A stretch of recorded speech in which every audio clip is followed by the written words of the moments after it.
"मी रे माझा मितवा" मालिकेच्या येणाऱ्या भागामध्ये आपल्याला पाहायला मिळतंय, ईश्वरीमुळे अंजली आता शुद्धीवर आलेली असते.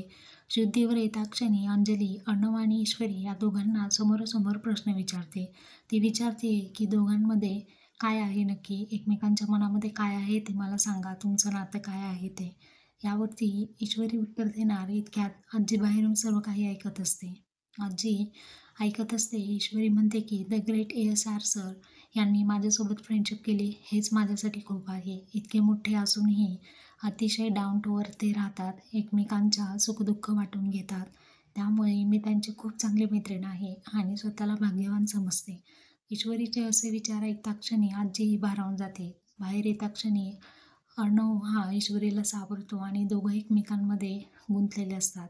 इकडे ईश्वरीच्या घरी बाबा म्हणतात की ही ईश्वरी त्या अर्णवसोबत कनेक्टेड असल्यामुळेच आपल्या घरामध्ये प्रॉब्लेम येत आहेत.